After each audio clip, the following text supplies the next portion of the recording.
네, 오늘 말씀 함께 보도록 하겠습니다. 이제 다시 돌아왔습니다. 히브리서로. 고통과 멍해의 시간이 돌아왔어요. 자, 오늘은 7장입니다. 7장 1절부터 10절까지의 말씀 함께 보고 말씀 나누도록 하겠습니다. 히브리서 7장 1절부터 10절까지입니다. 제가 가지고 있는 성경 신약 성경 359면에 있습니다. 10절까지 교독하도록 하겠습니다. 이 멜기세덱은 살렘 왕이요 지극히 높으신 하나님의 제사장이라 여러 왕을 쳐서 죽이고 돌아오는 아브라함을 만나 복을 빈 자라. 아브라함이 모든 것의 10분의 1을 그에게 나누어 주니라. 그의 이름을 해석하면 먼저는 의의 왕이요 그 다음은 살렘 왕이니 곧 평강의 왕이요 아버지도 없고 어머니도 없고 족보도 없고 시작한 날도 없고 생명의 끝도 없어 하나님의 아들과 닮아서 항상 제사장으로 있느니라. 이 사람이 얼마나 높은가를 생각해보라. 조상 아브라함도 노략물 중 10분의 1을 그에게 주었느니라. 레이의 아들들 가운데 제사장의 직분을 받은 자들은 율법을 따라 아브라함의 허리에서 난 자라도 자기 형제인 백성에게서 10분의 1을 취하라는 명령을 받았으나 레이 족보에 들지 아니한 멜기세덱은 아브라함에게서 10분의 1을 취하고 약속을 받은 그를 위하여 복을 빌었나니 논란의 여지 없이 낮은 자가 높은 자에게서 축복을 받느니라. 또 여기는 죽은 자들이 10분의 1을 받으나 저기는 산다고 증거를 얻은 자가 받았느니라. 또한 10분의 1을 받는 레이도 아브라함으로 말미암아 10분의 1을 바쳤다고 할 수 있나니 이는 멜기세덱이 아브라함을 만날 때에 레이는 이미 자기 조상의 허리에 있었음이라. 아멘. 자, 우리는 이제 히브리서 중간 정도까지 지나오게 되었습니다. 5장에서 멜기세덱을 언급했던 히브리서 기자가 잠깐 쉬었다가 이제 다시 멜기세덱을 기록하게 됩니다. 여기서 우리가 7장을 바로 들어가기 전에 복습도 할 겸 중요한 두 가지 질문을 하고 이 내용을 진행하도록 하겠습니다. 제가 이제 긴장하고 있어요. 여러분이 안 듣는 것처럼 하는데 퀴즈를 너무 잘 풀어서 한마디 한마디 하는 거 되게 조심스럽게 하고 있어요. 다 들으시고 간직하셨다가 은혜로 남기시기를 바랍니다. 자, 오늘 두 가지 질문으로 먼저 시작할 건데요. 첫 번째 질문은 바로 이겁니다. 왜 멜기세덱이어야만 했을까? 왜 멜기세덱인가? 히브리서의 수신자들이 두 가지 어려움을 겪고 있다라고 수차례 제가 말씀드렸고 문제도 나왔습니다. 기억하시죠? 하나는 동족이었던 유대인들로부터 이제 그만하고 율법주의로 다시 돌아와. 우리의 종교는 기독교가 아니야, 유대교야 하면서 동족인 유대인들이 그들을 돌이키기로 하려고 했던 것이 회유였죠. 그리고 로마 그 사람들로부터 압박을 받았던 것은 너희 종교를 믿어도 돼. 하지만 우리의 신인, 우리의 황제도 섬겨야 돼. 라는, 아니면 그렇지 않으면 기독교를 버려야 돼. 라는 일종의 변절행위, 이거를 우리가 배교라고 얘기했었죠. 그러면 여러분, 여기에서 이런 질문을 우리가 한번 해봐야 될 것 같아요. 히브리서 수신자들이 이런 회유와 배교의 어려움을 겪고 있었는데 반대편에 있었던 사람들이 왜 이런 회유와 배교의 행위를 그들에게 행하였냐라는 거죠. 왜 그랬을까요? 그냥 자기 종교, 자기 신앙 잘 지키면 되는 거 아닌가요? 왜 그렇게 했을까요? 그 물음에 따라 올라가다 보니까 이런 질문이 나오게 됐어요. 이들이 왜 이렇게 회유와 배교에 힘썼을까 생각해 보면 답은 예수님에 대한 오해에 있었어요. 그들의 마음속에 어떤 마음이 있었냐면 너네가 말하는 그 예수님이 진정한 하나님이 맞다면, 그리고 너네가 그토록 기다렸던 메시아가 맞다면 왜 그 메시아는, 그 예수님은 그렇게 십자가에서 아무런 힘 한번 쓰지 못하고 죽어야만 했냐라는 거예요. 너희가 말하는 그 메시아가 진짜 메시아가 맞다면, 너희가 그렇게 믿고 있었던 스승이 정말 확실한 하나님이시라면 그렇게 힘없이 죽은 거는 아니지 않냐. 처절하게 그렇게 아무 힘도 써보지 못하고. 이런 질문들이 결국 그들을 회유하게 만들고 배교하게 만든다라는 거예요. 거기에 대해서 히브리서 기자가 답을 주고 싶었어요. 무슨 답이냐면 예수님이야말로 진정한 하나님의 아들이시면서 동시에 영원한 제사장이 맞으시다라는 거예요. 너희가 아무리 회유하려고 하고 아무리 배교하려고 해도 그런 시도를 하더라도 우리가 믿고 있는 예수님은 확실한 하나님이셔. 그리고 확실한 메시아이면서 동시에 그분은 제사장이 맞으셔. 라는 주장이 답을 하고 싶은데 그 답에 대한 근거로 누구를 든 거냐면 멜기세덱을 든 거예요.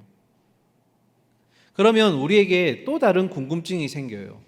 멜기세덱이 도대체 누구길래 그런 예수님의 영원한 제사장을 근거로 할 수 있고 또한 하나님이심을 근거로 들 수 있냐라는 거예요. 멜기세덱은 성경에 딱 2번밖에 나오지 않습니다. 첫 번째는 우리가 오늘 보게 될 본문 속에 창세기 14장을 배경으로 했던 그 내용에 한번 등장하고요. 그리고 두 번째는 시편 110편에서 다윗이 고백하는 가운데 그 영원한 제사장을 멜기세덱의 반차를 따른다는 그 110편 4절의 말씀을 가지고 들어오게 되죠. 성경은 이게 다예요. 이 두 가지 정보로는 멜기세덱이 누군지 우리는 단편적으로밖에 알 수가 없다라는 거예요. 그런데 참 아이러니하게도 구약에서 그렇게 멜기세덱에 대해서 단편적인 내용밖에 없는데 아브라함이 그에게 11조를 바쳤다는 내용과 그리고 그가 아브라함한테 축복을 했다는 내용, 그리고 심지어 이 유대인들이 가장 사모했던 인물이었던 다윗이 그렇게 찬양하고 멜기세덱의 반차에 대해서 얘기했다, 그 내용 때문에 초대교회, 특히 1세기의 유대인들은 이 멜기세덱이 누구일까 굉장히 많은 궁금증이 생겼어요. 그래서 연구하기 시작합니다. 성경에 대한 내용은 굉장히 작은데 분량이, 그런데 그 당시에 멜기세덱에 대해서 연구했던 내용들은 차고 넘쳐요. 대표적인 예로 쿰란이라는 동굴에서 이 멜기세덱에 대한 정보, 연구했던 내용들이 성경보다 훨씬 많이 남아 있었어요. 그러니까 얼마나 관심이 많았냐는 거예요, 이 멜기세덱에 대해서. 그래서 오늘 우리는 왜 멜기세덱인가에 대해서 잘 모르지만, 왜냐하면 우리가 알 수 있는 건 성경에 적혀 있는 그 두 가지 단편적인 사실밖에 없지만, 사실은 유대인들은 멜기세덱 하면 당시의 유대인들에게는 그래서 멜기세덱을 근거로 뒀구나 하는 것을 막연하게나마 알 수 있었다라는 거예요. 이 정도 내용을 생각하면서 우리가 5장에서 다시 7장으로 접붙임하도록 하겠습니다. 5장에서는 분명히 예수 그리스도의 대제사장직은 이 멜기세덱의 반차에 근거를 둔다라고 얘기하죠. 그리고 이제 6장을 뛰어넘어서 7장으로 들어옵니다. 자, 7장에 우리 개요에 대해서 조금 보고 지나가겠습니다. 7장의 구조는 이렇게 됩니다. 첫 번째로 오늘 보시게 될 내용은 멜기세덱과 그의 대제사장직에 대해서 구체적으로 얘기합니다. 그가 누구이며 어떤 제사장직을 가지고 있는가, 이게 10절까지 나오고요. 이어서 11절부터 19절까지는 그리스도는 멜기세덱을 쫓는, 멜기세덱의 서열을 따르는 대제사장이시다라는 내용이 두 번째로 등장합니다. 그리고 세 번째, 마지막 20절부터 끝까지 29절까지 보시면 우리의 영원한 대제사장은 바로 예수 그리스도라는 내용으로 마무리를 짓게 됩니다. 구조만 보면 여러분이 조금 어려울 수 있을 것 같은데요, 제가 이 내용을 설명하면 바로 이해가 되실 겁니다.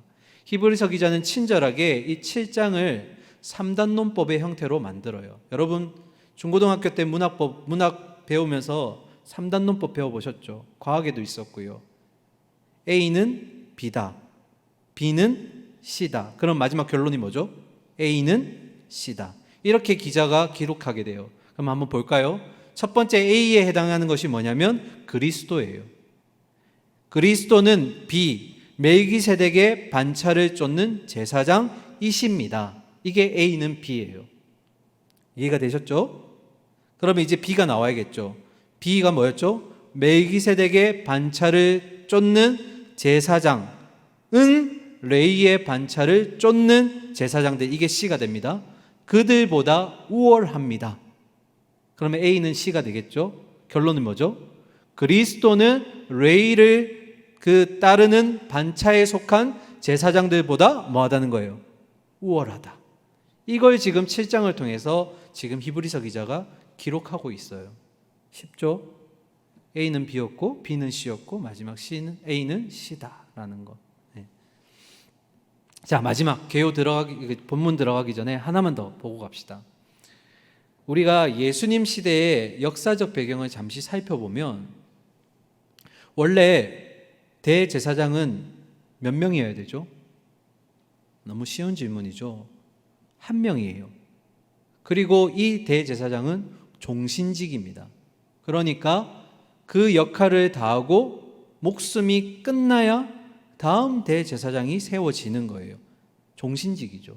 그런데 예수님 당시의 시대 때는 대제사장이 2명이었어요.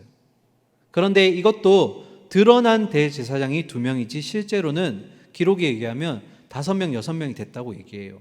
그러면 성경에 드러난 대제사장은 누구였을까? 원래 그 레위 가문에 따라서 내려왔을 때 첫 번째 대제사장, 예수님 시대 때 제사장은 바로 안나스예요. 그런데 그가 어떠한 문제를 일으키면서 파면당하게 됩니다. 그런데 이 안나스는 종교적인 힘이 되게 막강했어요. 그래서 그는 비록 파면을 당했지만 그의 후임 대제사장으로 자기의 사위였던 가야바를 세우게 됩니다. 그럼 어떤 의미일까요? 여전히 그 가야바라는 대제사장 뒤에서 안나스는 뭐 하는 거예요? 배후 세력으로 남아서 힘을 계속 쏟고 있다라는 거예요. 대표적인 예가 어디서 등장하냐면 예수님의 마지막 겟세마네 동산 기도 이후에 로마의 군인들이 와서 예수님을 잡아가죠. 그리고 첫 번째 신문을 하게 되는데 그 신문을 했던 자가 바로 가야바가 아니라 안나스였어요. 왜? 대제사장이 신문할 권한이 있는데 안나스가 가장 먼저 한단 말인가? 그게 바로 안나스의 힘이었어요. 그러니까 제가 말씀드리고 싶은 게 첫 번째가 뭐냐면 그 당시에 이 종교적인 부패함이 얼마나 심했는가라는 거예요. 제사장이 2명이에요. 기록된 것만. 실제로는 더 많은 대제사장이 있었다는 거죠. 그런데 여기에 주목할 것이 아니라 우리는 이 역사적 배경을 통해서 히브리서 기자가 얼마나 독특한 사람인지를 알 수 있어요. 어떻게 알 수 있을까? 눈을 떠야 알 수 있겠죠. 눈 감으면 안 돼요. 눈 떠야 합니다. 어떻게 알 수 있냐면 여러분, 제가 예를 들어 볼게요. 지금 여러분에게 우리 대한민국의 대통령이 누굽니까? 얘기하면 여기 답 못하신 분 있어요? 없을까요? 없죠. 하기 싫은 거는 뭐 이해하는데 그걸 떠나서 그리고 우리 교회 담임 목사님 누구시죠? 하면 대답 못할 사람이 없어요. 당시의 유대인들에게 대제사장이 누굽니까? 라고 얘기하면 그들은 생각하지 않아도 바로 가야바 또는 안나스라는 자를 이름에 거론할 거예요. 그렇죠? 그런데 히브리서 기자는 지금 뭐라고 얘기하는 거예요? 레위 족속의 반차를 따르지도 않았고 그리고 모든 사람이 아니라고 얘기하는 그 예수님을 대제사장이라고 주장하는 거예요. 오늘날 말하면 내가 잘 알고 있는 내용, 우리가 모두 보편적으로 알고 있는 내용에 대해서 한 사람이 등장해서 아니라고 얘기하는 거예요. 얼마나 독특해요. 그 모든 사람이 아니라고 얘기할 때 한 사람은 맞다라고 얘기하는 거예요. 그래서 히브리서 기자의 독특함이 여기에서 드러난다라는 거죠. 자, 동시에 오늘 본문 1절부터 10절까지 한번 보실래요? 성경책을 보시면 우리가 그렇게 예수님이 대제사장이라고 얘기하지만 본문에 예수 그리스도라는 이름은 한 번도 등장하지 않아요. 한번 찾아보세요. 우리가 1절부터 10절까지 읽었는데 그 본문 속에 예수님은 한 번도 등장하지 않습니다. 이게 이 본문의 특징이에요. 유일하게 나오는 것은 멜기세덱이 어떤 자이고 어떤 우월함을 가지고 있는지를 보여주는 거예요. 그러면 여기에 담겨있는 속뜻은 결국 뭐예요? 멜기세덱의 반차를 따르는 예수님이 그들보다 우월하다는 것을 암암리에 지금 보여주고 있다는 거죠. 자, 그런데 여러분 오해하지 말 게 있어요. 어떤 오해를 가지면 안 되냐면 예수님이 멜기세덱을 닮은 거예요? 멜기세덱이 예수님을 닮은 거예요? 질문이 어려워요? 예수님이 멜기세덱을 닮은 게 아니죠. 멜기세덱이 예수님을 닮은 거죠. 멜기세덱은 실존하는 인물입니다. 역사 속 인물이에요. 사람이라는 거예요. 그러니까 예수님과 유사한데 그 멜기세덱은 실제로 하나님의 종이면서 사람이라는 거예요. 멜기세덱은 결국 영원하신 예수님의 대제사장직의 예표가 되는 거예요. 아시겠죠? 오해하시면 안 돼요. 이런 우리가 과오를 범하는 게 또 언제냐면 이단 사이비를 가지고 예수님에게 접목시킨다라는 거예요. 그런 엉뚱한 발상들이 이어지고 있다라는 거예요. 그러면서 예수님도 혹시 이단 아니야? 이렇게까지 변절되는 경우가 많다라는 거예요. 자, 이제 거두절미하고 이제 본문으로 들어가겠습니다. 자, 첫 번째는 이제 창세기 14장의 내용을 배경으로 해서 아브라함과 멜기세덱의 만남을 우리에게 보여줍니다. 우리 1절 말씀 함께 보도록 하겠습니다. 이 멜기세덱은 살렘 왕이요 지극히 높으신 하나님의 제사장이라 여러 왕을 쳐서 죽이고 돌아오는 아브라함을 만나 복을 빈 자라. 1절의 시작이 그냥 멜기세덱이라고 하지 않았어요. 이 멜기세덱이라고 되어 있어요. 그럼 무슨 의미죠? 앞에 6장의 마지막 내용과 이 내용이 이어지는 거예요.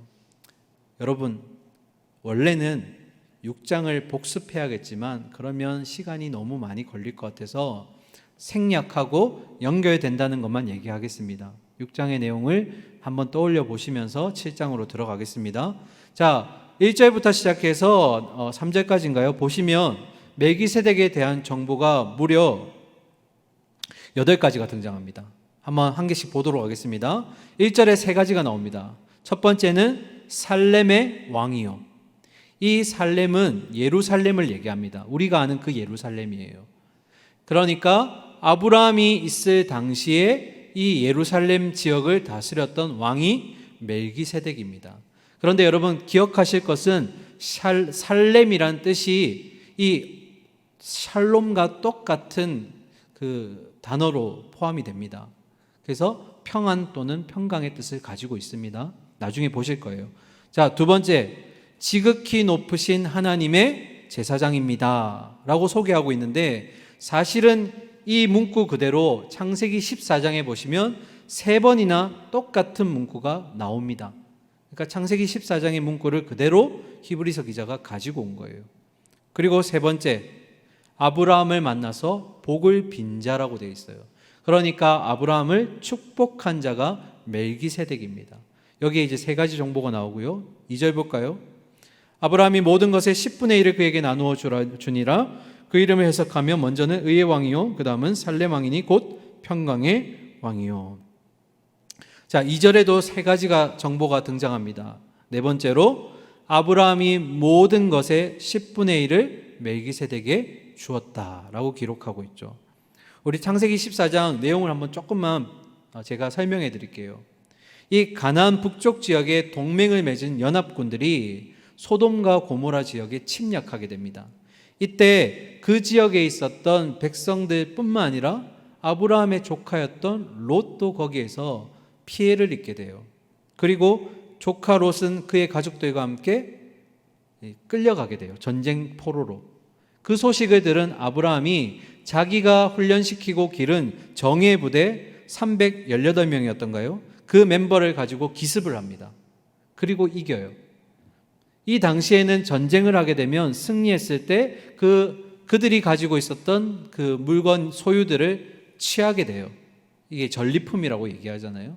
그러니까 아브라함이 전쟁에서 이기고 전리품을 챙겨왔는데 그 모든 전리품 중에 10분의 1을 누구한테 바친 거예요? 멜기세덱에게 주었다라는 거예요. 그리고 나서 멜기세덱이 아브라함을 축복합니다. 그리고 하나님을 찬송하게 돼요. 자, 그 내용이 이 창세기 14장의 내용이고요. 자, 이어서 2절에 보시면 이 5번째로 멜기세덱은 의의 왕이라고 기록되고 있습니다. 의. 이 의는 하나님의 의, 정의, 공의를 얘기하는 건데요. 의의 왕이라고 되어 있는데 사실은 이게 멜기세덱의 이름과 같은 거예요. 멜기세덱이 단어가 합성어인데요. 멜레크라는 단어 히브리어와 그리고 체데크라는 단어가 합쳐진 거예요. 멜레크가 뭐냐면 왕이란 뜻입니다. 그리고 체데크가 뭐냐면 의, 공의를 얘기하는 거예요. 그 이름 자체가 뭐라는 거예요? 멜기세덱이라는 이름이 의의 왕이라는 거예요. 이름을 그대로 풀이한 거죠.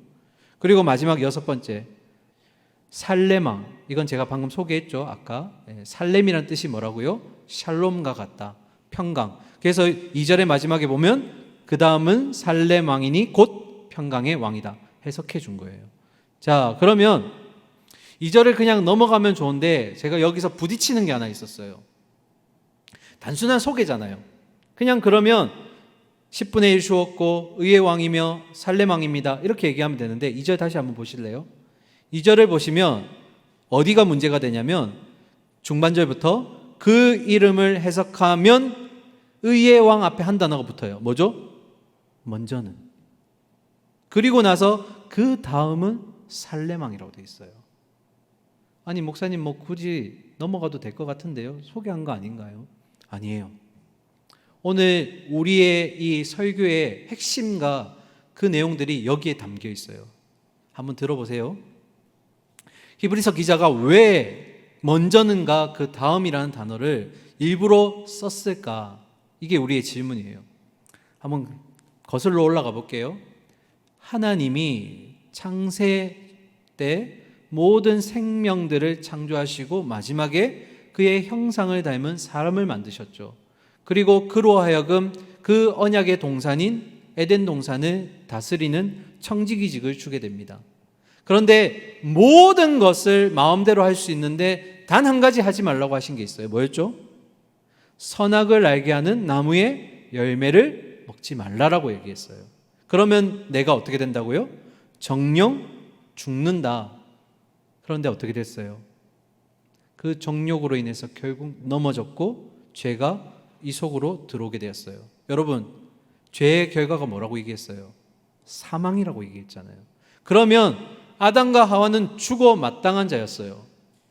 죄를 범하였기 때문에 죄의 결과를 받아야만 돼요. 이게 이루어지지 않으면 하나님의 공의가 깨어지는 거예요. 그렇죠?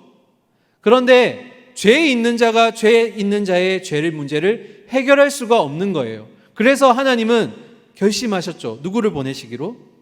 하나뿐인 그의 죄 없는 아들을 이 땅에 보내시기로 약속하셨고 계획하셨죠. 그리고 그를 보내십니다.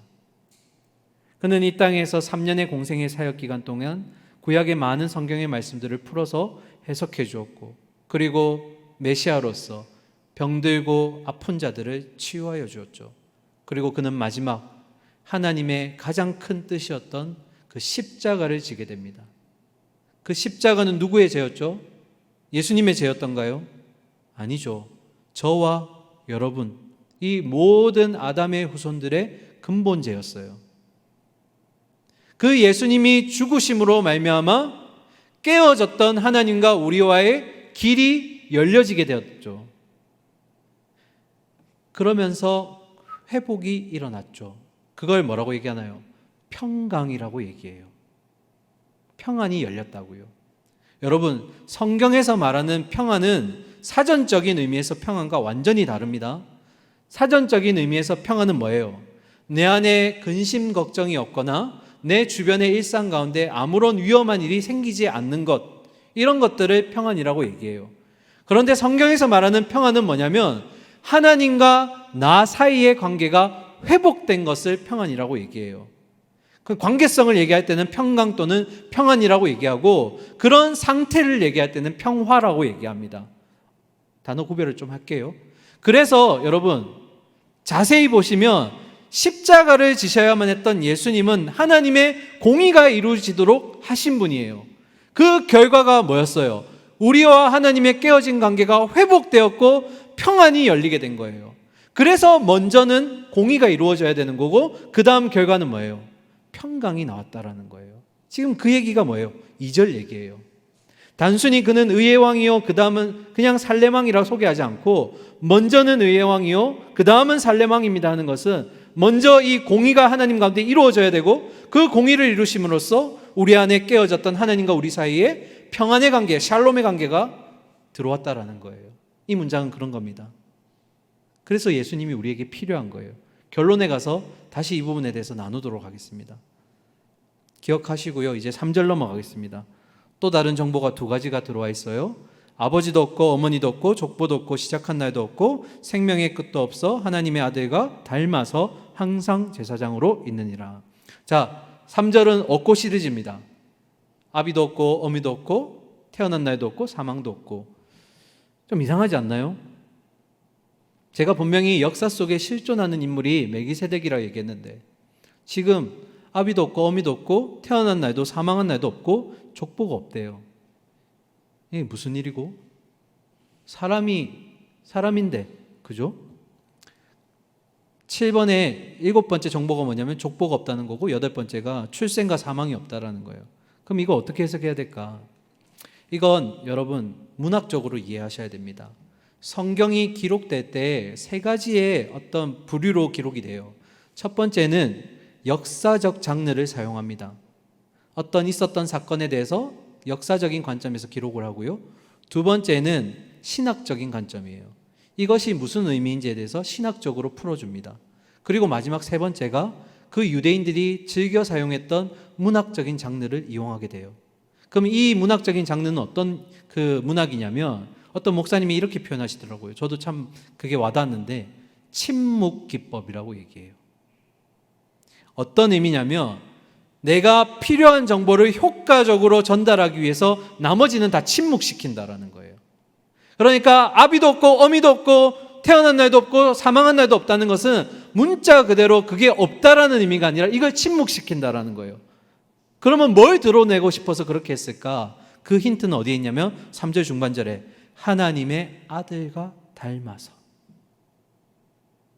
뭘 드러내고 싶은 걸까요? 멜기세덱과 예수 그리스도의 공통점은 바로 항상 제사장으로 있다. 이 항상은 영원성을 얘기하는 거예요. 영원한 대제사장의 그 모습을 보여주기 위해서 나머지는 다 침묵시킨 거예요. 이게 이제 문학적인 기법이에요. 그래서 이 3절의 정확한 의미는 결국 뭐냐면 멜기세덱의 정보 중 일부는 침묵시키고 나머지를 보여줌으로써 이 히브리서 기자가 보여주고자 드러내고자 하는 것을 보여준 것인데 그건 바로 멜기세덱의 영원한 대제사장직을 보여주기 위함이라는 거예요. 이해가 되시죠? 네. 자, 두 번째, 이제 4절부터 시작되는 이 내용은 멜기세덱의 제사장직이 레위의 제사장직보다 왜 우월한지를 보여주는 내용들이 등장하는데 먼저 누구를 비교하냐면 아브라함과 비교를 합니다. 그래서 우리는 두 가지를 볼 거예요. 아브라함이 레위보다 멜기세덱이 아브라함보다 우월한 두 가지. 제가 미리 답을 드릴게요. 첫 번째는 11조고요. 두 번째는 축복이에요. 한번 보도록 하겠습니다. 4절. 이 사람이 얼마나 높은가를 생각해보라. 이 사람은 멜기세덱이죠. 조상 아브라함이 노략물 중 10분의 1을 그에게 주었느니라. 자, 첫 번째 아브라함보다 우월함을 드러내는 증거 첫 번째는 11조예요. 왜 그러냐면 11조 여러분도 11조 내시잖아요. 11조를 받는 사람이 높아요? 아니면 내는 사람이 높아요? 당연히 받는 사람이 높죠. 그러니까 멜기세덱이 아브라함보다 받음으로 우월하다는 걸 지금 보여주고 있는 거예요. 그런데 4절은 한글 성경이 참 안타깝게도 원문의 느낌을 살리지 못했어요. 원문은 참 재밌게 기록되어 있어요. 뭐라고 되어 있냐면 마지막 절에 보시면 그에게 아브라함은 10분의 1을 드렸다 하고 끝나지 않고 그 족장이 이렇게 되어 있어요. 좀 다르죠, 느낌이. 뭘 강조하고 싶은 거예요? 족장을 강조하는 거예요. 아브라함이 멜기세덱에게 11조를 드렸습니다. 바로 그 족장이. 왜 중요하냐면 이 원문의 배치를 이렇게 족장을 마지막으로 뺨으로써 족장의 의미를 강조했는데 당시의 족장은 가족사회, 이 족속들 가운데 대표되는 사람, 가장 대표성을 띠는 사람을 족장이라고 불렀어요. 그리고 모든 이 가정의 중심에 있는 사람을 족장이라고 불렀어요. 그러니까 여기에서 드러나는 그 의미가 뭐냐면 아브라함이 멜기세덱에게 11조를 바쳤다라는 것은 그의 모든 집안이 그 멜기세덱에게 드린 것과 마찬가지라는 의미예요. 그 족장이 이렇게 얘기한 거는 대표성을 띠고 있는 거예요. 아브라함이 드린 것은 곧 이스라엘 전체가 그에게 드린 것과 똑같다라는 거예요. 그 의미예요. 원문은 그 의미를 참 잘 살렸어요. 그런데 우리가 여기서 또 하나 이 눈에 띄는 것이 바로 여기에 노략물이라고 기록되어 있는 단어예요. 이 노략물이 헬라어로 아크로시니온이라는 단어인데 정확하게 얘기하면 전리품 중에 가장 최상급이라는 단어를 쓸 때 이 단어를 써요. 그러니까 아브라함은 그냥 전리품 중에 10분의 1을 떼서 멜기세덱에게 준 것이 아니라 가장 뛰어나고 좋아 보이는 것으로 멜기세덱에게 드렸다라는 거예요. 아브라함이 드리면 누가 드린 거와 같다고요? 이스라엘이 드린 거랑 같다. 자, 이어서 5절 봅시다. 레이의 아들들 가운데 제사장의 직분을 받는 자들은 율법에 따라 아브라함의 허리에서 난 자라도 자기 형제인 백성에게서 10분의 1을 취하라는 명령을 받았으나. 자, 레이 족속들은 아브라함의 허리에서 난 자라는 거예요. 그 의미는 뭐죠? 그들이 아브라함의 족보에 포함되어 있다는 의미인데 여기에는 이제 두 가지 의미가 들어갑니다. 레이의 아들들은 어떤 존재입니까? 5절의 의미에서 첫 번째는 아브라함이 멜기세덱에게 11조를 드렸다는 것은 다시 말하면 레이가 드린 것과 같다라는 의미예요. 왜요? 레이의 선조가 아브라함이잖아요. 이스라엘 전체를 대표하는 게 아브라함이라면 레이가 드린 11조가 되는 것과 같다라는 거예요. 그리고 또 한 가지,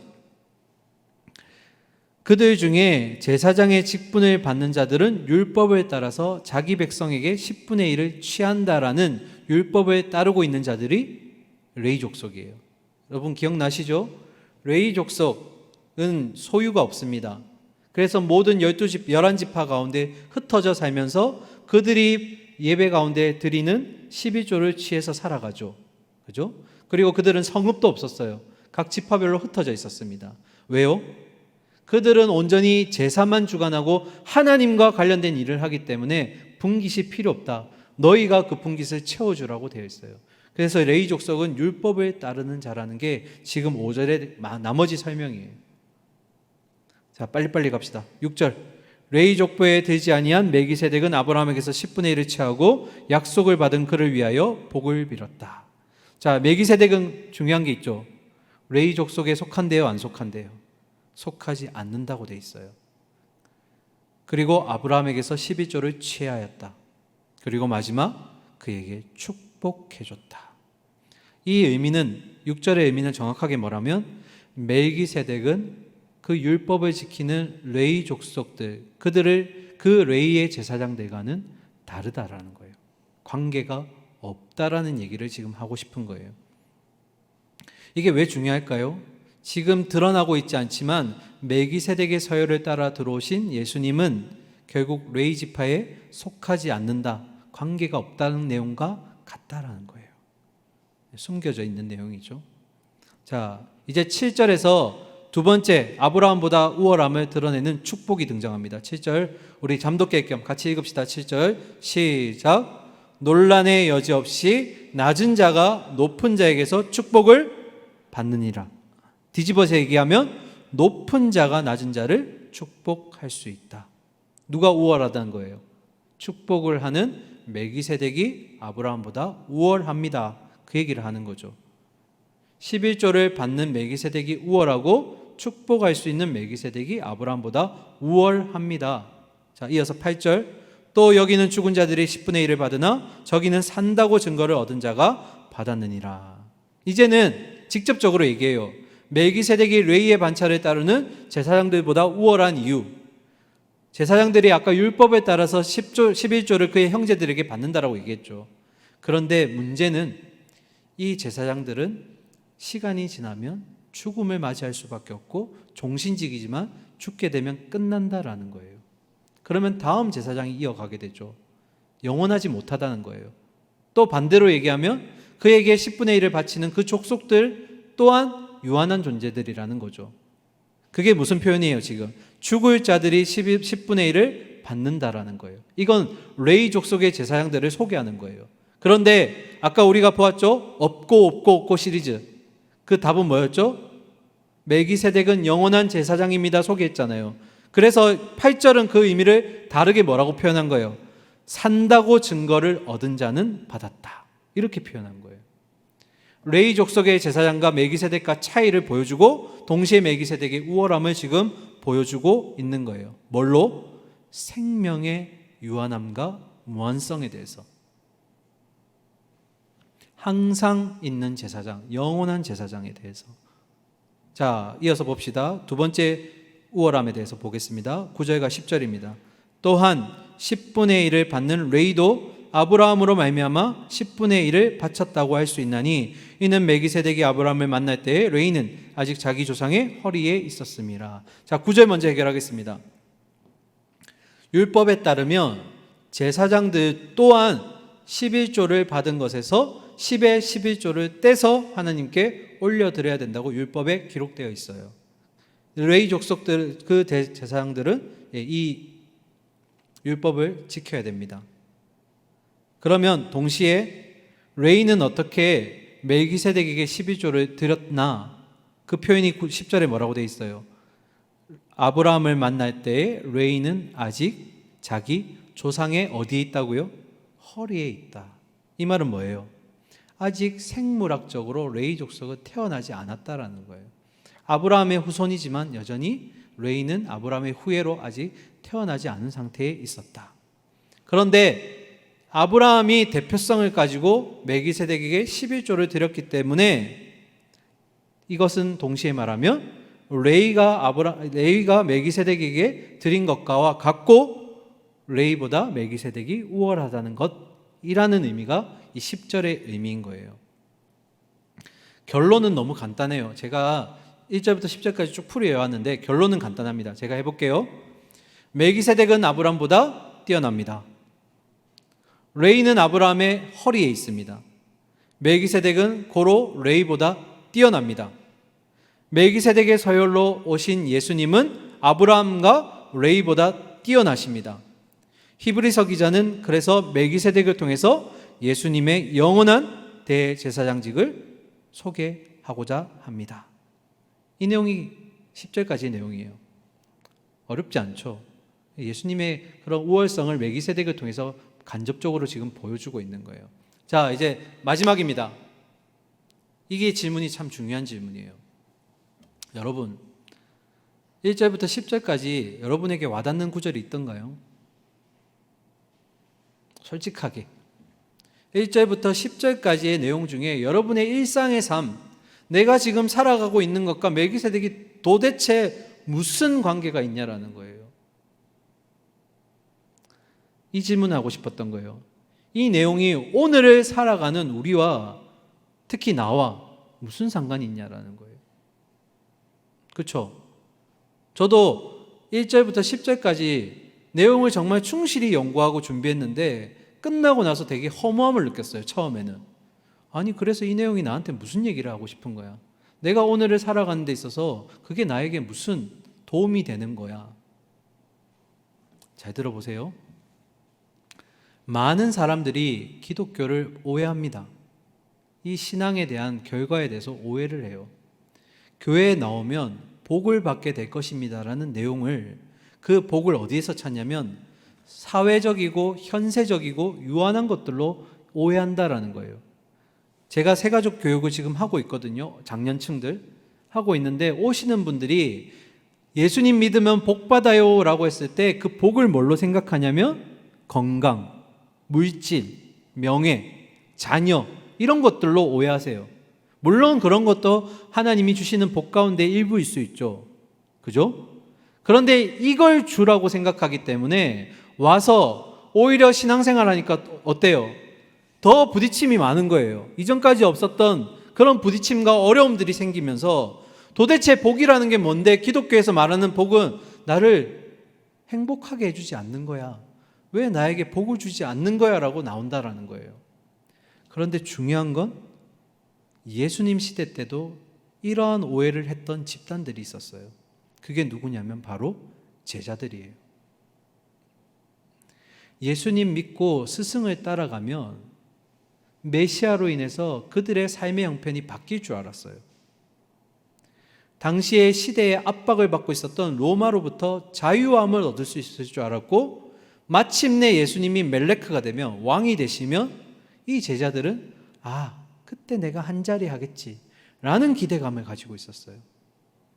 그랬는데 이 기대감이 어디서 완전히 철저히 무너졌냐면 십자가에서 예수님이 그냥 아무런 힘 없이 죽어버리셨을 때, 돌아가셨을 때, 내가 3년 동안 따라다녔고 내 인생의 전부를 걸었는데 이게 뭔가? 이 허망함과 절망감이 따라와서 결국에는 베드로가 뭐라고 얘기해요? 나는 돌아가겠다. 나는 배 타러 가겠다. 무슨 말이에요? 이전의 삶으로 가겠다. 지금 이 삶은 희망이 없어. 근데 베드로가 그렇게 얘기하니까 남은 제자들이 어떻게 해요? 아이, 베드로 형님 혼자 가기에요? 같이 가요. 다 물고기 잡으러 가버려요. 다 흩어지게 됩니다. 여러분, 잘못된 신앙에 대한 이해가 이런 결과를 초래하게 되었어요. 현세적인 복으로 이해했고, 그리고 그것이 나타나지 않으니까 실망감으로 나타났어요. 이것을 바로잡아주기 위해서 예수님이 부활하시고 나서 제자들을 찾아옵니다. 그 중에 우리는 누가복음 24장에 두 제자가 걸어가는, 엠마오 길에서 걸어가는 그 제자들의 스토리를 잠깐 볼 거예요. 그때 예수님이 그 엠마오 도상으로 걸어가는 두 제자를 만납니다. 그 중에 우리가 시간 관계상 한 절만 보도록 하겠습니다. 24장 32절입니다. 자, 어떤 내용이 앞에 들어가 있냐면 예수님이 그들을 만나셨고 그들이 무슨 이유로 서로 갑론을박하고 있는지 물으신 다음에 함께 앉아서 식사하시고 내용을 전하세요. 그 내용이 어떤 내용이었냐면 24절 32절입니다. 같이 읽읍시다. 시작. 그들이 서로 말하되 길에서 우리에게 말씀하시고 우리에게 성경을 풀어주실 때 우리 속에서 마음이 뜨겁지 아니하더냐. 자, 여기서 말하는 성경은 우리가 보는 이 성경이 아니에요. 구약의 성경만 얘기하는 겁니다. 무슨 의미일까요? 예수님이 부활하시고 나서 처음으로 찾아간 제자들에게 구약에서 전하는 메시아가 누군지 너희가 오해하면 안 된다는 것을 말씀을 통해서 새롭게 풀어주신 거예요. 이게 진짜 의미야. 이게 구약이 말하는 진짜 의미라고. 너희가 지금 착각하고 있는 거야. 정확한 말씀에 대한 해석과 이해가 주어졌을 때, 여러분, 성령의 깨달음을 주셨을 때 그들의 마음이 어떻게 됐다고요? 뜨거워지더라는 거예요. 말씀에 대한 어떤 이해가 생기고 성령의 조명이 생기면 우리 이 영이 뜨거워진다라는 거예요. 그렇게 예수님이 말씀을 제대로 해석해 주심으로써 메시아가 진짜 온 이유가 뭐야? 예수님이 진짜 오신 이유가 뭐야? 그건 뭐였죠? 아담으로부터 이어졌던 그 근본적인 죄의 문제에 대해서 해결해 주시기 위해서 공의의 하나님이 이루고자 하셨던 그 뜻을 이루기 위해서 예수님이 오신 거야. 그리고 십자가를 통해서 깨어졌던 평강이 다시 회복되었어. 이걸 알려주신 거예요. 이해가 돼요? 예수님이 말씀하시는 것은 내가 이 땅에 온 것은 너희에게 현세적인 복, 유한한 복, 그들이 원하는 그런 뜻의 복이 아니라 진짜 너희가 해결돼야 될 리얼리티, 그게 필요했다라는 거예요. 그 근본적인 문제의 해결을 위해서 온 것이고 너희가 지금 해결을 받았고 이제는 히브리서 기자가 얘기하듯이 하나님 앞에 그 보좌 앞에 담대히 나갈 수 있는 담력을 받았다라는 거예요. 휘장이 찢어짐으로써 지성소로 바로 담대히 나갈 수 있도록 평강의 관계를 하나님이 예수님을 통해서 열어주셨다. 이게 기독교의 본질이고 예수님이 오셨던 그 뜻의 순종이었다라는 거예요. 자, 여러분, 그러면 제가 왜 이 얘기를 할까요? 예수님이 마지막에 십자가에 돌아가시면서 뭐라고 얘기하셨죠? 헬라어로 테텔레스타이, 뭐였죠? 다 이루었다. 그 의미는 뭐냐면 예수님이 하나님의 뜻에 순종하심으로써 평강이 이루어졌다라는 거예요. 내가 이렇게 하나님의 공의를 순종하였기 때문에 그 뜻을 순종함으로 평강이 하나님 열렸습니다. 이 의미인데 결국 어떤 의미냐면 여러분이 그리스도 안에서 바른 신앙을 가지고 살아갈 때 그 그리스도 안에 머물게 될 때 이제는 뭐가 온다고요? 우리 안에 평강이 임하게 된다라는 거예요. 현세적인 복 중요하죠. 나에게 지금 물질이 너무 부족해요. 하나님 돈 좀 해결해 주세요. 내가 지금 취업의 자리가 필요해요. 하나님 취업하게 해주세요. 내가 너무 결혼하고 싶은데 자매가 없어요. 이것도 심각한 고민이에요. 언제까지 솔로로 살 거예요, 그죠? 네. 그런 어려움들에 대한 고백이 있기 이전에 우리에게 뭐가 필요하다는 거예요? 그리스도가 필요하다는 거예요. 그 그리스도를 통해서 우리가 평안함을 경험하게 되고 안식을 경험하게 될 때 비로소 남은 문제들에 대해서 우리가 자유로울 수 있다는 거예요. 그런데 우리는 뭐부터 구해요? 하나님, 내가 이게 너무 필요해요. 마치 처음 교회를 나와서 복 받는다고 하니까 건강과 물질과 어떤 명예, 이런 자녀들, 이런 것들 생각했던 그런 초신자들처럼 우리가 죽이기 전도되었다라는 거예요. 우리가 진짜 예수 그리스도의 그 십자가 안에 머문다는 것은 깨어진 하나님과의 관계가 회복되었다는 것이고, 그 평안함을 우리가 가지고 갈 때 나머지 문제들에 대해서 하나님이 해결해 주실 것을 우리가 믿고 나아간다라는 거예요. 이게 뭐냐면 신앙에서의 겸손이에요. 겸손이 뭐예요? 이거 마무리하고 끝내겠습니다. 겸손이 뭐예요? 예전에 제가 말씀드린 적 있죠. 겸손은 혜진자매 노래 정말 잘하네요 했을 때 아니에요 목사님, 이게 겸손이 아니에요. 이거는 동양적인 어떤 사양의 개념이 겸손인 것처럼 보이지만, 겸손이 뭐냐면 신앙에 있어서 하나님이 내 삶 가운데 개입하셔서 일하심에 대해서 토달지 않는 거예요. 때로는 이해가 되지 않고, 때로는 내 이 이성 밖에, 이 상식 밖의 일들이 일어남에 있어서 하나님, 왜 나예요? 하나님, 왜 이 일이 내 앞에 벌어지는 거예요? 묻지 않는다라는 거예요. 왜요? 하나님이 나의 전 인생을 계획하셨기 때문에 믿고 따라가는 거예요. 어떤 순간이 돼도 그 마음이 있으려면 뭐가 있어야 되는 거예요? 내 안에 평안이 있어야 된다는 거예요. 어떠한 상황이 주어져도 흔들리지 않는 그리스도를 향한 그 평안이 있어야 된다는 거예요. 여러분, 제가 이 얘기하고 마칠게요. 잘 될 때 하나님한테 여러분 그런 질문 한 적 있어요? 왜 나예요? 내가 시험 잘 쳐서 1등 했어요. 아니 하나님, 왜 나예요? 취업했어요. 아니 하나님, 왜 나를 취업하겠어요? 질문한 적 있어요? 없어요? 없어요. 왜 나예요? 라고 질문할 때 그 앞에 단서는 뭐예요? 주로 부정적이고 내가 바라지 않은 것들. 반대로 얘기하면 감사해야 할 때, 그리고 축복이 내 앞에 주어졌을 때, 그때는 하나님한테 묻지 않는다라는 거예요. 그때는 마치 하나님의 섭리를 너무나 잘 이해하는 것처럼. 여러분, 겸손해져야 됩니다. 하나님 앞에서 내 삶의 인생을 모두 계획해 두신 그 하나님 앞에서 때로는 남들과 비교했을 때 조금 늦어 보일 수 있어요. 느려 보일 수도 있다고요. 너무 빨리 간다고 자만해져서도 안 돼요. 하나님은 하나님만의 철저한 계획이 있으세요. 여러분을 향한, 저를 향한, 우리 동부교회를 향한, 우리 청년부를 향한 하나님만의 인도하심이 있고 계획이 있다라는 거예요. 근데 여러분이 막 발버둥 치고 막 급하고 막 자판기에 커피 뽑아놓고 손 집어 넣는 것처럼 먼저 그렇게 행동한다라는 거예요. 사랑하는 우리 형제 자매 여러분, 하나님의 인도하심을 믿으시기 바랍니다.